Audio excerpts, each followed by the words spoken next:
লিটন কুমার দাস অসাধারণ এক century innings খেলেছেন, যেটা অপ্রত্যাশিত এবং বিউটি। আপনি দেখে থাকবেন যে সময়ে 116 রানে ষষ্ঠ উইকেটের পতন হয়, লিটন তখন অসহায়। সেই সময় তিনজন টেলেন্ডারকে নিয়ে তিনি ব্যাটিং করেন এবং পুরো ইনিংসটাকে গড়ে দেন। আজ বাংলাদেশ যেখানে শেষ করেছে সেটা লিটনের কৃতিত্ব। দর্শক, সমকালের ফেসবুক পেজ এবং ইউটিউব চ্যানেলে আপনাদেরকে স্বাগত। আমি সিকান্দার আলী যুক্ত হয়েছি সিলেট আন্তর্জাতিক স্টেডিয়াম থেকে। বাংলাদেশ অসাধারণ ক্রিকেট খেলেছে শেষ মুহূর্ত পর্যন্ত, বিকজ অফ আপনারা জানেন এবং আপনারা দেখেছেন যেভাবে প্রথম দিকে কলাপস করেছে। দুটো সেশনে 6টা উইকেট পড়ে গিয়েছে 116 রানে, যেটা বললাম 6টা উইকেট। ষষ্ঠ উইকেট পতনের পর মেহেদী হাসান মিরাজ আউট হওয়ার পর বাংলাদেশ আসলে ব্যাকফুটে চলে গিয়েছিল এবং একটা সময় মনে হচ্ছিল বাংলাদেশ সর্বোচ্চ 180 বা 200 রানের মধ্যে বান্ডেল আউট হয়ে যাবে। সেই জায়গা থেকে লিটন কুমার দাস যেভাবে ইনিংসটা গড়ে তুলেছেন এবং ক্যারি করে নিয়ে গিয়েছেন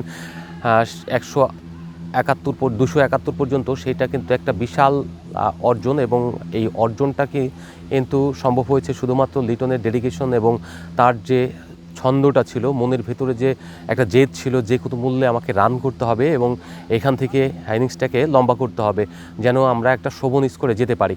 সেই জায়গা থেকে লিটন কুমার দাস দলকে একটা আত্মবিশ্বাস দিয়েছেন। বিশেষ করে প্রথম যদি জুটিগুলি আমরা দেখি, তাইজুল ইসলামকে নিয়ে তার প্রথম জুটিটা হয়, একটা 60 যে জুটিটা হয়েছে সেই জুটির মধ্যে তিনি একাই করেছিলেন 40+ রান।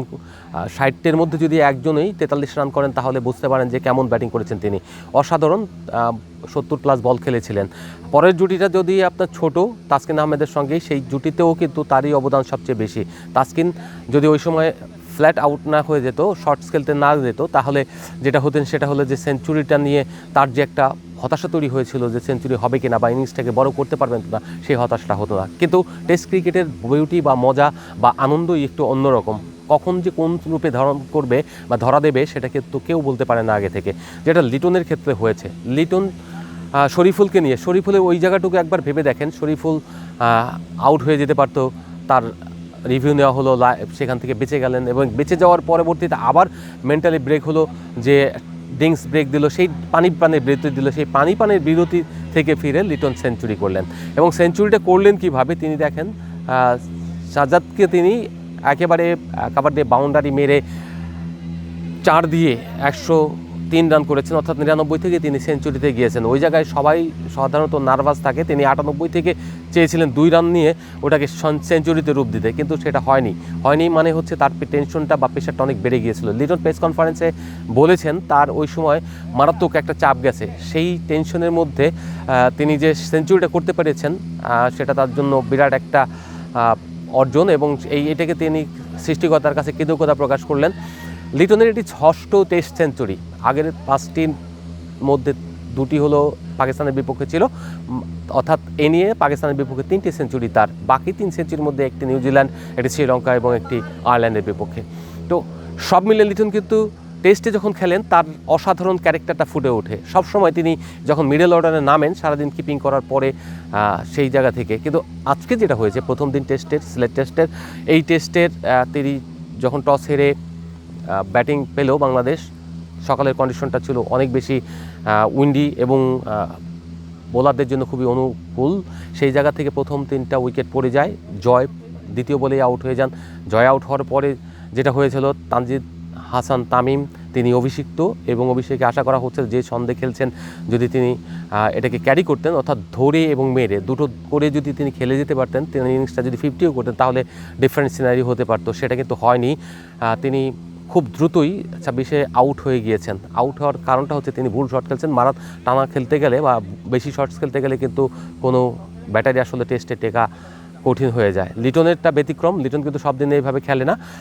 যদি কেউ কম্পেয়ার করতে চান তাহলে কিন্তু বিপদ। তানজিদ হাসান তামিমকে অনেকটা তামিম ইকবালের মতো করে পেতে চাচ্ছে বাংলাদেশ দল, যে কারণে 1 বছর ধরে তার পেছনে ঘুরে তাকে মানে ওয়ানডে এবং টি20তে নার্সিং করে এই জায়গায় নিয়ে আসা হয়েছে। এখান থেকে তিনি যেটা করছেন, এখন টানা যদি আরও কিছুদিন দলের সঙ্গে থাকতে পারতেন টেস্ট দলে, তাহলে হয়তো আরেকটু ম্যাচুরিটি আসতো এবং মেন্টালি তিনি সেটেল ডাউন হতে পারতেন। এখন তাকে যেটা করতে হবে, পরের ইনিংসে যদি তিনি একটা ভালো রান করেন তাহলে যেটা হবে সেটা হলে তার এটাকে ক্যারি করার সুযোগ আসবে, অর্থাৎ আরেকজন ওপেনার বাড়বে পাইপলাইনে। এই পাইপলাইনে যখন ওপেনার বেশি থাকবে তখন কম্পিটিটিভনেসটা বাড়লে সেটেল ওপেনার পাওয়ার সম্ভাবনা তৈরি হবে। একইভাবে যদি আপনি মিডল অর্ডারগুলি চিন্তা করেন, মমিনুল আজকে পারেনি, নাজমুল হোসেন শান্ত, মুশফিকুর রহিম তারা কেউ পারেনি, সেই জায়গা থেকে লিটন ফিনিশ করেছেন। লিটন এরকম চাপের মুহূর্তে আগেও কিন্তু রান করেছেন। পাকিস্তানে আপনি যদি চিন্তা করেন রাওয়ালপিন্ডির ঘটনা স্মৃতিতে 1-2 বছর আগে ফিরে যান, দেখবেন যে সেই সময় তিনি এইরকম চাপের মুহূর্তে একটা সেঞ্চুরি করেছিলেন এবং সেই সেঞ্চুরির কারণে কিন্তু পরবর্তীতে বাংলাদেশ ঘুরে দাঁড়িয়েছিল এবং সেই টেস্টও জিতেছিল। দুটো টেস্টেই পাকিস্তান জিতেছিল সেই বিশ্ব টেস্ট চ্যাম্পিয়নশিপের সাইকেলে।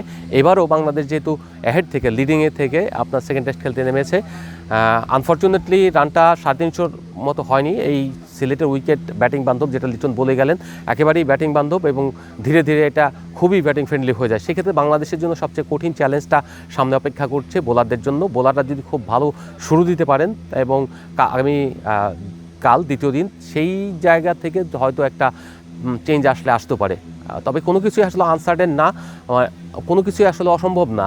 আনসার্টেন তো অবশ্যই, কিন্তু এই যে তিনি ক্যারি করবেন সেটা করার জন্য বোলাররা বা যারা রয়েছেন, সেটা হচ্ছে আপনার যদি চিন্তা করেন নাহিদ রানা কিংবা শরীফুল কিংবা আপনার তাসকিন আহমেদ, ইভেন আপনি বাহাতি স্পিনার তাইজুল কিংবা মিরাজ, তাদের কাউকে না কাউকে এখানে লিডিং রোল নিতে হবে। মিরাজ যেমন ঢাকা টেস্টের প্রথম ইনিংসে পাকিস্তানকে 5 উইকেট নিয়ে বান্ডেল আউট করতে সহযোগিতা করেছিলেন। আবার সেকেন্ড ইনিংসের কথা চিন্তা করেন, পাকিস্তানকে অল আউট করে দিতে নাহিদ রানা সবচেয়ে ভালো ভূমিকা রেখেছিলেন, 5 উইকেট নিয়েছিলেন।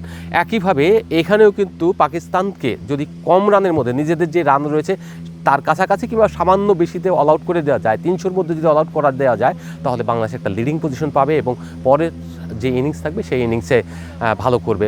এখানে সবচেয়ে বড় যে ব্যাপারটা হয়েছিল, বৃষ্টির একটা পূর্বাভাস ছিল আজ এবং কাল এবং মানে 5 দিনই ছিল, কিন্তু সেই 5 দিনের আসলে আজকে প্রথম দিনটা একেবারেই ড্রাই গিয়েছে। একটু আলো জ্বালিয়ে খেলা চালিয়ে যেতে হয়েছে, কিন্তু সব কিছু মিলেই কিন্তু একটা দারুণ রোমাঞ্চকর একটা পরিবেশ ছিল টেস্টের।